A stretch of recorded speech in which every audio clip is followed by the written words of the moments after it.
Diam dulu. Nasa makan sampai.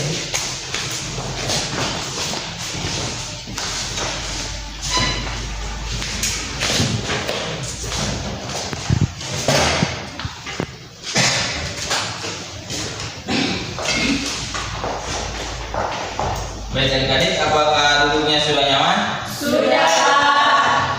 Baik, sebelumnya Bapak tanya dulu, dari rumah makan atau tidak sampai ke sekolah? Makan Pak.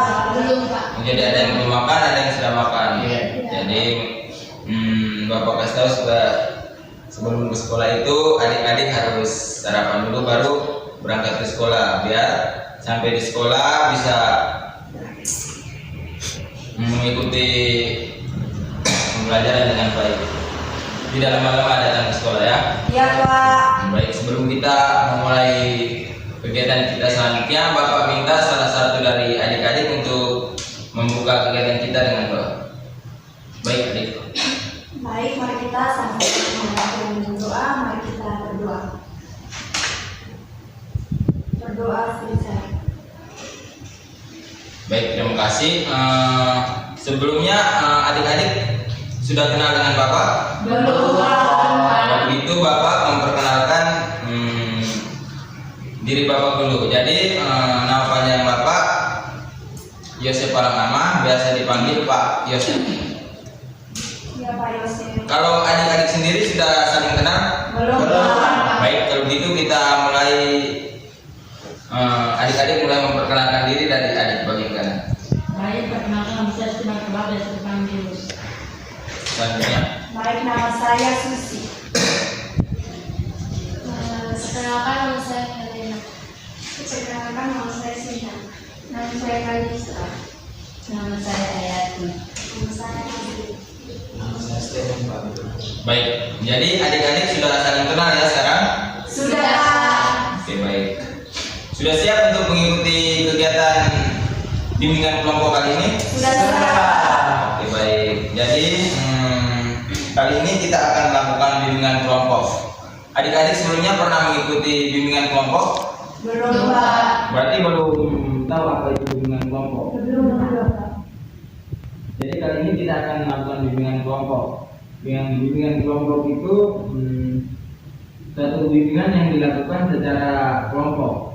Jadi, tujuan dari bimbingan kelompok yang akan Bapak lakukan bersama dengan adik-adik ini, yakni agar adik-adik sekalian dapat belajar berkomunikasi dengan seluruh anggota secara terbuka, dengan saling menaruh perhatian yang akan membawa dampak positif dalam kehidupan adik-adik sendiri, baik di lingkungan sekolah maupun di lingkungan sekitar adik-adik tinggal. Jadi di dalam bimbingan kelompok yang Bapak berikan kali ini ada beberapa asas yang harus adik-adik sekalian terapkan dalam bimbingan kelompok kali ini. Yang pertama, asas kerahasiaan. Jadi apa yang disampaikan, apa yang kita diskusikan pada bimbingan kelompok kali ini tidak boleh diceritakan di lingkungan di luar dari bimbingan kelompok kali ini. Yang kedua, asas keterbukaan. Jadi asas keterbukaan ini menuntut adik-adik untuk mampu menceritakan apa yang menjadi masalah adik atau apa yang menjadi hambatan dalam proses belajar adik di sekolah ataupun apa yang sedang adik-adik alami. Yang ketiga itu ada asas kekinian dan kemudian yang keempat juga ada asas kenormatifan. Jadi paham ya adik-adik sekarang? Paham. Jadi selanjutnya kita akan masuk kepada topik bimbingan. Jadi topik bimbingan kelompok kita kali ini yaitu menggapai cita-cita. Apa topik kita? Menggapai cita-cita. Jadi kira-kira adik-adik sekalian punya cita-cita atau tidak? Kalau begitu Bapak mau tahu dari adik Yus cita-cita jadi apa? Jadi pendeta. Jadi pendeta. Kalau adik? Kalau Susi cita-cita mau jadi bidan. Oh, kalau adik Helena? Dokter. Jadi siapa? Guru. Kalau adik siapa tadi namanya adik? Kalista. Oh iya, Kalista. Adik Kalista? Menjadi seorang psikologi. Oh iya, psikologi. Baik, bagus ya adik ya. Kalau Ayatin sendiri? Jadi guru. Jadi guru. Mau jadi perawat. Kalau Kak Stephen? Ya kalau saya mau jadi pilot Pak. Oh jadi pilot. Bisa bawa apapun sama semuanya. Iya, Baik. Jadi adik-adik sekalian punya cita-cita yang beda-beda ya. Jadi untuk menggapai cita-cita itu sendiri, adik-adik sekalian itu harus belajar yang tekun. Kemudian tidak boleh mudah putus asa jika menemui sebuah kegagalan. Karena hidup adalah perjalanan ya adik-adik. Itu adalah sebuah proses. Dan kita sendiri itu harus menikmati proses. Jadi saya lihat dari tadi adik-adik juga masih kurang konsentrasi, kemudian masih menunjukkan mungkin dari rumah belum makan, Ya. jadi masih agak lemah-lemah. Jadi mari Bapak ajak adik-adik berdiri, kita melakukan satu permainan Ya. yang ice breaking. Ya. Ayo berdiri. Jadi ice breaking kita kali ini Bapak ingin adik-adik melakukan sambung kata. Jadi misalnya dari sebelah sini menyebutkan saya. Kemudian adik ini melanjutkan saya ingin. Kemudian intinya adik-adik sekalian melanjutkan sehingga bisa dapat membentuk satu kalimat. Begitu. Baik, kita mulai dari adik di sebelah kanan. Pergi. Salah, bukan begitu. Jadi misalnya kan adik Yus tadi kan sudah saya. Jadi sampai di adik siapa Susi. Adik Susi tadi saya ingin. Saya Begitu. Nah dari adik mengikuti dari sini. Saya pergi nanti makan. Saya pergi makan. makan gitu. Sampai nyambung. Sampai sambung Iya. kata Ya, bahasa dari Iya. Iya, gitu. Sudah paham ya adik-adik? Oke, semangat. Oke, mulai dari sini. Saya. Pergi.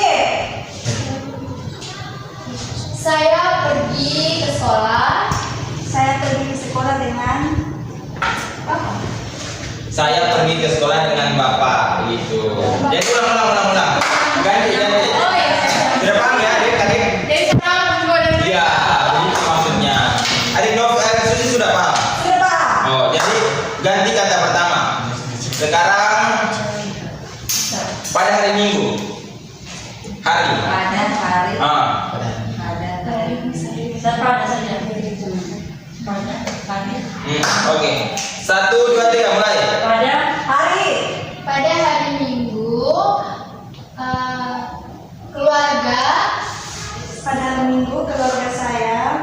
Pada hari Minggu keluarga saya pergi. Pada hari Minggu keluarga saya pergi ke pantai. Bersama Ayo lebih fokus konsentrasi. Baik, sekarang lebih konsentrasi ya. Jadi lebih cepat kemudian konsentrasinya ditingkatkan. Oke. 1, 2, 3. Pada hari Minggu. Pada Hari. pada hari Minggu keluarga. Pada hari Minggu keluarga saya. Pada hari Minggu keluarga saya pergi. Pada hari Minggu keluarga saya pergi ke pantai. Pada hari Minggu keluarga saya pergi ke pantai bersama. Pada hari ini keluarga saya ke pantai bersama saya. Oke, begitu maksudnya. Jadi semangat ya, bersama.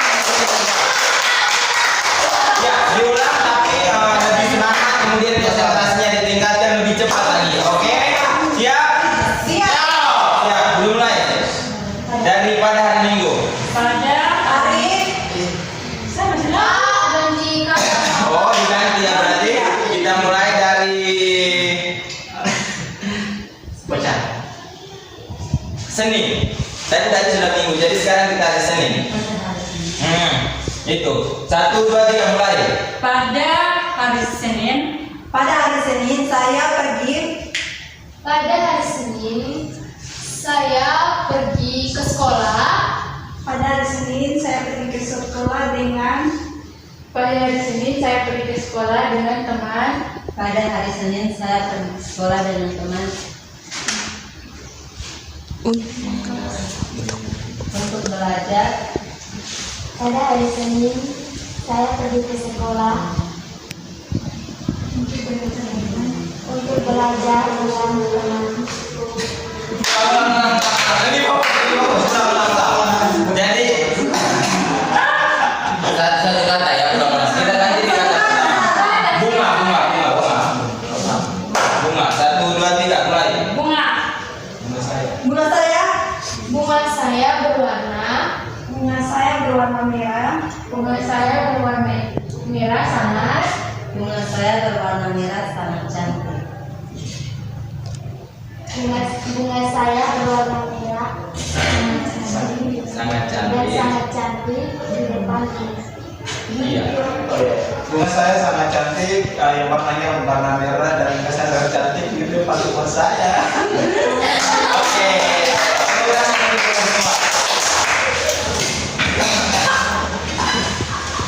Jadi semangat ya adik-adik. Iya, Pak. Ada yang masih ingat topik layanan kita tadi tentang apa? Jadi menurut adik-adik, cita-cita itu pengertiannya seperti apa? Impian, dia pengen jadi. Ada lagi? Keinginan. Keinginan bisa. Ada lagi? Hasrat Pak. Oh, bisa hasrat. Jadi cita-cita itu sendiri merupakan sesuatu yang ingin dicapai berupa prestasi ataupun hal baik lainnya di masa depan. Jadi cita-cita itu impian kita hari ini yang akan kita capai dengan cara belajar. Kemudian kita berusaha terus untuk bisa kita impikan di masa yang akan datang. Jadi selain dari pengertian cita-cita tadi, ada juga cara untuk meraih cita-cita. Jika dari sekian banyak cita-cita adik-adik yang berbeda tadi, kira-kira bagaimana cara adik-adik untuk meraih cita-cita yang adik-adik impikan? Mau belajar Pak. Belajar dulu, Pak. Ada lagi? Adik lihat Kalista? Tekun belajar. Ya. Latihan. Oh iya. Jadi dari Bapak, cara meraih cita-cita itu yang pertama, pahami dan yakinilah diri Anda bahwa meraih cita-cita itu butuh proses. Jadi yang sudah Bapak jelaskan di awal tadi, hidup itu adalah perjalanan, ya, adalah sebuah proses. Jadi saat ini adik mempunyai cita-cita masing-masing. Jadi mulai dari sekarang adik harus bisa mulai belajar, dan belajar itu merupakan sebuah proses yang harus adik-adik jalani. Jika adik-adik dalam perjalanan, dalam proses adik hanya bermain-main, maka adik akan Tidak pernah Iya. cita-cita, Pak. ya bisa saja adik akan mengapa cita-cita yang adik-adik sudah.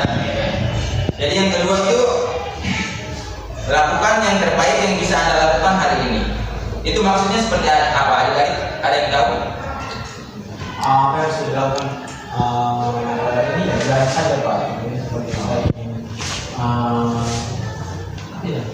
melakukan sesuatu seperti ini, membuat kerajinan tangan saya. Bisa. Jadi lakukan yang terbaik yang bisa Anda lakukan hari ini, maksudnya apa yang berguna bagi yang bisa mendukung cita-cita Anda, itu adik-adik lakukan. Itu untuk ranah yang positif. Jadi hal-hal yang positif ya adik-adik. Jadi hal-hal yang negatif itu bisa adik-adik jauhkan. Tidak boleh masuk ke ranah yang Positif. negatif. Tidak boleh masuk ke ranah yang negatif. Ya adik-adik. Yang ketiga itu percaya pada kemampuan diri. Adik-adik di sini ada yang tidak percaya diri? Ada Pak. Ada Pak. Kenapa tidak percaya diri? Karena takut dan menentukan. Insecure. Insecure karena apa? Adik Kalista cantik, kemudian adik juga punya potensi untuk berkembang. Kenapa bisa malu? Masih kurang percaya diri. Oh. Jadi percaya pada kemampuan diri itu sangat penting ya adik-adik. Dari kita bisa membangun diri kita itu tergantung pada diri kita sendiri. Bagaimana kita mengelola diri, kemudian bagaimana kita berani untuk mengawali sesuatu yang bisa membangun diri kita sendiri. Jadi adik-adik, Bapak sarankan untuk bisa lebih percaya diri, kemudian tidak boleh takut melakukan kesalahan, karena seseorang yang benar itu berawal dari dia melakukan kesalahan. Yang berikutnya, berusaha untuk fokus mewujudkan cita-cita. Jadi maksudnya ini dari cita-cita adik-adik yang sudah adik-adik sampaikan tadi, ada yang jadi pilot, kemudian ada yang jadi psikolog, ada yang jadi guru. Itu adik-adik kalau memang sudah niatnya sudah ingin menjadi psikolog atau pilot itu, adik-adik harus berusaha untuk mewujudkannya dengan cara apa adik-adik? Belajar dan tekun, kemudian sungguh-sungguh, tidak boleh menjerumuskan diri ke dalam hal-hal yang bisa membuat adik-adik gagal dalam menggapai cita-cita. Ya, adik-adik. Yang kemudian yang terakhir itu jangan biarkan diri Anda dikuasai oleh pikiran yang negatif. Maksudnya adik-adik paham atau tidak paham? Jadi jangan biarkan diri Anda dikuasai oleh pikiran negatif ini. Maksudnya pikiran-pikiran negatif ini maksudnya seperti saya tidak bisa melakukan hal ini. Maksudnya tidak, misalnya seperti adik Kalista tadi, dia mengaku insecure, itu merupakan salah satu pikiran yang negatif. Itu yang bisa membuat adik-adik gagal dalam menggapai cita-cita. Jadi kemudian kita masuk pada contoh cita-cita yang salah satunya contoh-contohnya yang sudah adik-adik sebutkan tadi. Ada yang jadi pilot, ada yang jadi guru, psikolog, apa lagi tadi? Bidang. Ada lagi siapa yang cita-citanya jadi presiden? Itu mungkin pandangan adik itu merupakan suatu hal yang mustahil. Itu tapi adik-adik bisa saja mewujudkannya jika adik-adik berusaha belajar. Tidak boleh apa? Malas. Jadi ada yang bisa jadi astronot juga, ada yang pelukis, ada yang jadi penyanyi di sini. Mungkin karena suaranya itu mendukung ya. Itu bisa saja jadi penyanyi, asal saja bisa tekun berlatih. Biar tiap hari nyanyinya di kamar mandi gitu. Itu merupakan salah satu bentuk latihan. Iya. Ada yang jadi aktor atau atlet di sini? Ada yang mau? Tidak mau Pak, tidak mau ya. Tidak. Kemudian kita masuk ke tujuan cita-cita. Ada yang tahu tujuan cita-cita itu apa? Supaya punya arah hidup. Punya tujuan hidup. Ada lagi? Tidak ada. Jadi tujuan cita-cita itu sendiri adalah membantu adik-adik untuk selalu memiliki semangat untuk hidup, mempunyai tujuan ya. Jadi tidak mungkin adik-adik mulai sekolah mulai dari SD, TKK, kemudian STKK, kemudian SD sampai sekarang kelas berapa adik-adik semua? Senas. Oh, kelas 9 ya adik-adik sekarang ya. Itu tidak mungkin adik-adik tidak mungkin tidak punya tujuan hidup ya. Jadi mulai dari sekarang adik-adik harus mulai berpikir, saya 10 tahun ke depan itu saya bisa menjadi apa. Jadi itu iya jadi bidang. Kalau 10 tahun ke depan saya bisa menjadi ibu dari anak-anak, itu bukan cita-cita ya. Ya itu namanya berbuat lagi. Jadi tujuan cita-cita itu memiliki semangat juang dan untuk membantu adik-adik untuk selalu mengingat masih ada hal-hal yang belum waktunya untuk menyerah dan bersantai. Selain itu, cita-cita bisa membantu orang untuk terhindar dari depresi. Jadi semangat untuk belajar, kemudian semangat untuk mewujudkan cita-cita adik-adik itu bisa membuat adik-adik terhindar dari depresi juga. Karena ada yang di sini yang hobinya berenang. Tidak Pak, tidak berenang.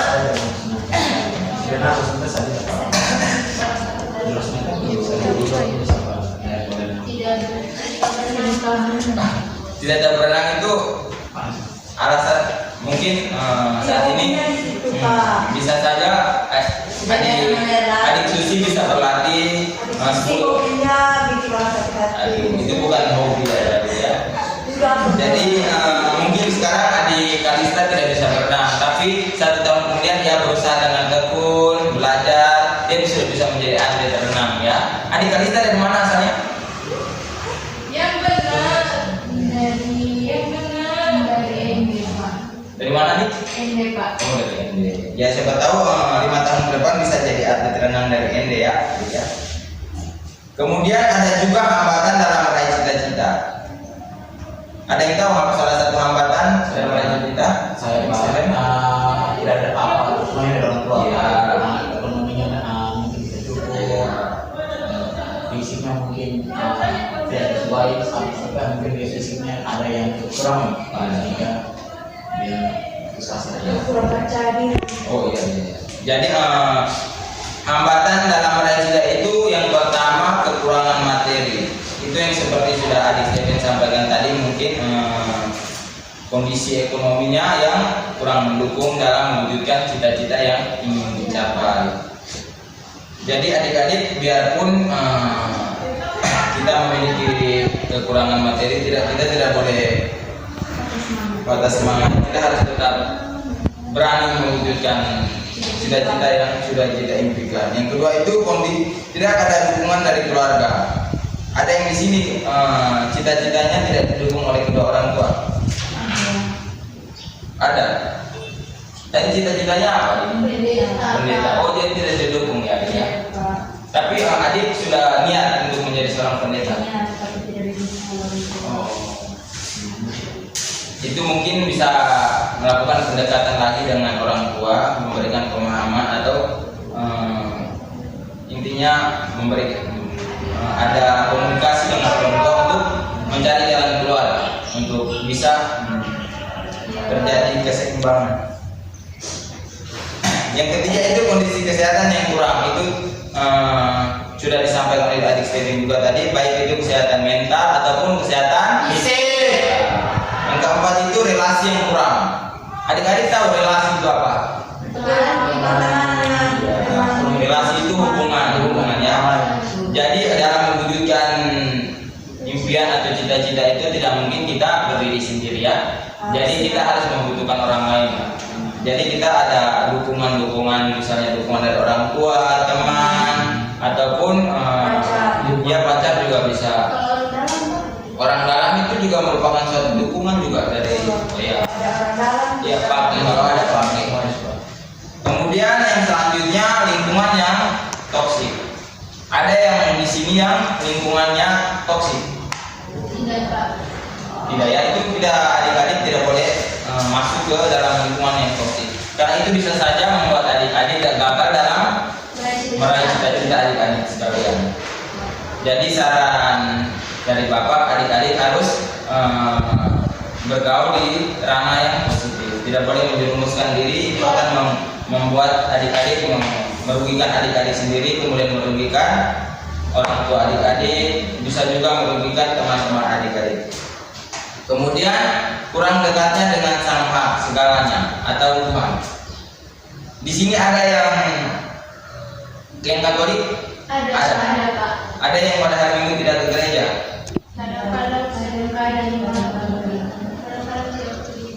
Jadi untuk bisa membangun relasi dengan Tuhan itu bisa di mana saja. Tapi kita sebagai orang Katolik itu pada hari Minggu kita harus ke gereja.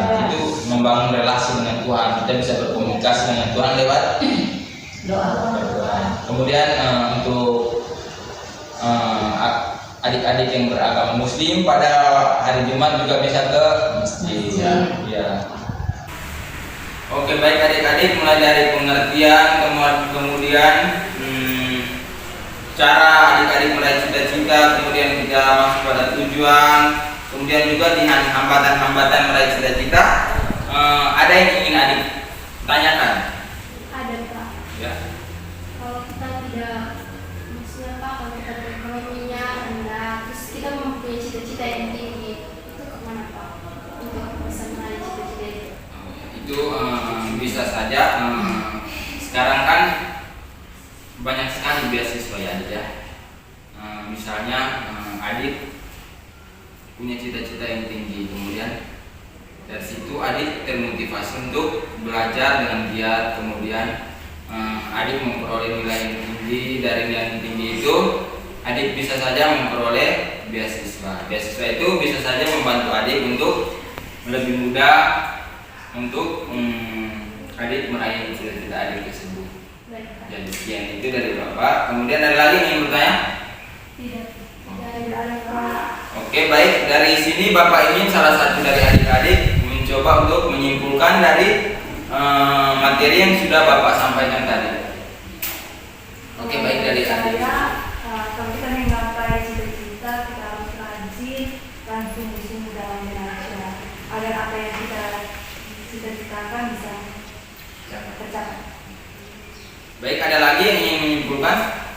Mungkin adik Kalista, adik Ayatun, Pak Steven. Jadi Pak Polisi itu adalah suatu keinginan yang ingin masuk dan walaupun nanti kita misalnya saya mau jadi pilot, nah saya lakukan itu saya belajar dan mungkin dari situ ada hambatan juga saya alami seperti orang tua saya tidak mampu atau tidak dengan teman-teman orang tua saya. Berarti saya tidak boleh patah semangat. Apa yang saya lakukan supaya saya bisa menjadi bisa terus membantu kita saya ini cara belajar asalnya ada beasiswa untuk menggapai kesehatan saya berusaha dari saya. Oke, baik sekali Arif ya. Setelah materi yang sudah Bapak sampaikan dari pengertian mulai ciri-ciri, faktor, kemudian hambatan, apa pesan dan kesan yang dapat adik-adik dapat dari bimbingan kelompok kita kali ini? Kalau pesan dari saya itu menambah wawasan saya tentang mengenal cita-cita, terus tentunya ada tindakan kita harus tetap semangat untuk mencapai cita-cita. Ada lagi yang lain? Baik adik-adik. Jadi setelah ini Bapak akan membagikan LKPD dan juga lembar evaluasi hasil kepada adik-adik. Jadi coba adik-adik tolong dibagikan. Ya, Pak.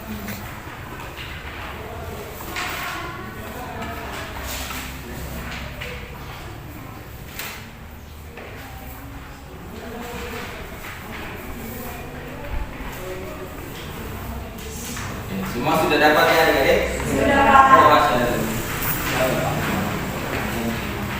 Oke, dari lembaran LKPD dan evaluasi hasil ini adik-adik isi. Jadi lembaran yang adik-adik isi ini Bapak besok terima di ruangan Bapak ya.